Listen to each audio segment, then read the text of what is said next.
Hello, friends and neighbors. Welcome to the Sunny Side of Life Bible in a Year experience. Join me each day as I read the Bible from start to finish. I'm reading from the Life Application Study Bible, New Living Translation, published by Tyndale House Publishers. I pray this daily reading will bless you as much as it does me. So let's get started. February 28th, Deuteronomy, chapters 25 through 27. Suppose two people take a dispute to court, and the judges declare that one is right and the other is wrong. If the person in the wrong is sentenced to be flogged, the judge must command him to lie down and be beaten in his presence with the number of lashes appropriate to the crime, but never give more than 40 lashes. More than 40 lashes would publicly humiliate your neighbor. You must not muzzle an ox to keep it from eating as it treads out the grain. If two brothers are living together on the same property and one of them dies without a son, his widow may not be married to anyone from outside the family. Instead, her husband's brother should marry her and have intercourse with her to fulfill the duties of a brother-in-law. The first son she bears to him will be considered the son of the dead brother, so that his name will not be forgotten in Israel. But if the man refuses to marry his brother's widow, she must go to the town gate and say to the elders assembled there, "My husband's brother refuses to preserve his brother's name in Israel. He refuses to fill the duties of a brother-in-law by marrying me." The elders of the town will then summon him and talk with him. If he still refuses and says, "I don't want to marry her," the widow must walk over to him in the presence of the elders, pull his sandal from his foot, and spit in his face. Then she must declare, "This is what happens to a man who refuses to provide his brother with children." Ever afterward in Israel, his family will be referred to as the family of the man whose sandal was pulled off. If two Israelite men get into a fight and the wife of one tries to rescue her husband by grabbing the testicles of the other man, you must cut off her hand. Show her no pity. You must use accurate scales when you weigh out merchandise, and you must use full and honest measures. Yes, always use honest weights and measures, so that you may enjoy a long life in the land the Lord your God is giving you. All who cheat with dishonest weights and measures are detestable to the Lord your God. Never forget what the Amalekites did to you as you came from Egypt. They attacked you when you were exhausted and weary, and they struck down those who were straggling behind. They had no fear of God. Therefore, when the Lord your God has given you rest from all your enemies in the land he has given you as a special possession, you must destroy the Amalekites and erase their memory from under heaven. Never forget this. When you enter the land the Lord your God has given you as a special possession, and you have conquered it and settled there, put some of the first produce from each crop you harvest into a basket and bring it to the designated place of worship, the place the Lord your God chooses for his name to be honored. Go to the priest in charge at the time and say to him, "With this gift I acknowledge to the Lord your God that I have entered the land he swore to our ancestors he would give us." The priest will then take the basket from your hand and set it before the altar of the Lord your God. You must then say in the presence of the Lord your God, "My ancestor Jacob was a wandering Aramean who went to live as a foreigner in Egypt. His family arrived few in number, but in Egypt they became a large and mighty nation. When the Egyptians oppressed and humiliated us by making us their slaves, we cried out to the Lord, the God of our ancestors. He heard our cries and saw our hardship, toil, and oppression. So the Lord brought us out of Egypt with a strong hand and powerful arm, with overwhelming terror, and with miraculous signs and wonders. He brought us to this place and gave us this land flowing with milk and honey. And now, O Lord, I have brought you the first portion of the harvest you have given me from the ground. Then place the produce before the Lord your God and bow to the ground in worship before him. Afterward you may go and celebrate because of all the good things the Lord your God has given to you and your household. Remember to include the Levites and the foreigners living among you in the celebration. Every third year you must offer a special tithe of your crops.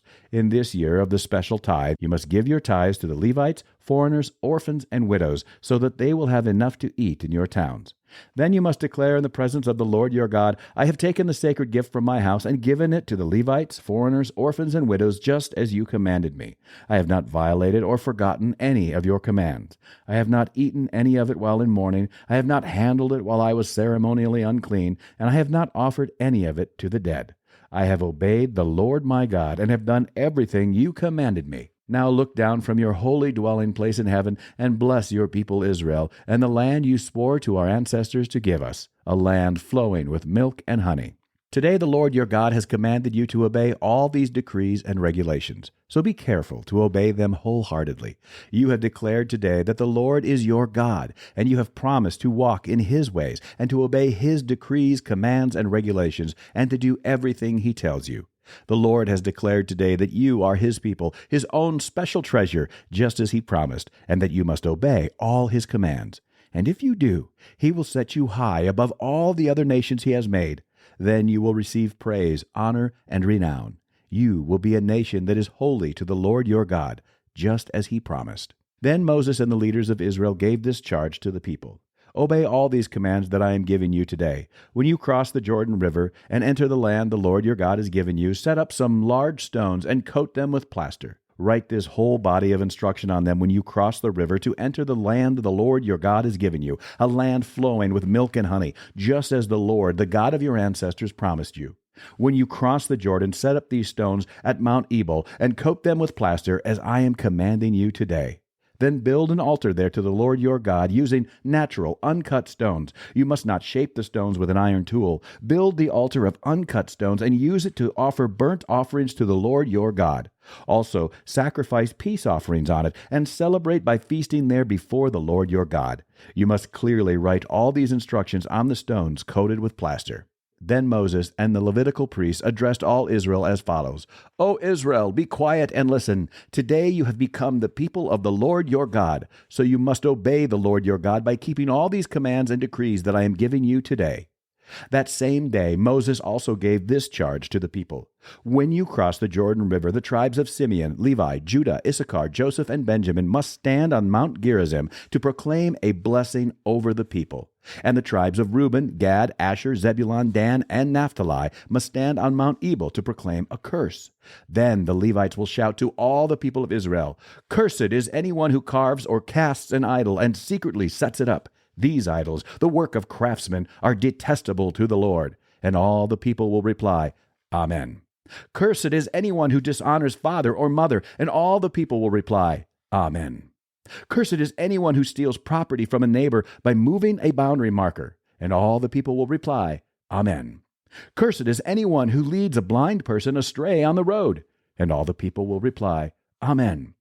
"Cursed is anyone who denies justice to foreigners, orphans, or widows," and all the people will reply, Amen. "Cursed is anyone who has sexual intercourse with one of his father's wives, for he has violated his father," and all the people will reply, Amen. "Cursed is anyone who has sexual intercourse with an animal," and all the people will reply, Amen. "Cursed is anyone who has sexual intercourse with his sister, whether she is the daughter of his father or his mother," and all the people will reply, Amen. "Cursed is anyone who has sexual intercourse with his mother-in-law," and all the people will reply, Amen. "Cursed is anyone who attacks a neighbor in secret," and all the people will reply, Amen. "Cursed is anyone who accepts payment to kill an innocent person," and all the people will reply, Amen. "Cursed is anyone who does not affirm and obey the terms of these instructions," and all the people will reply, Amen. That's it for today, friends. Feel free to read ahead on your own. Before I go, let's share the Lord's Prayer together. Our Father who art in heaven, hallowed be thy name. Thy kingdom come, thy will be done, on earth as it is in heaven. Give us this day our daily bread, and forgive us our trespasses, as we forgive those who trespass against us. Lead us not into temptation, but deliver us from evil. For thine is the kingdom, and power, and the glory forever.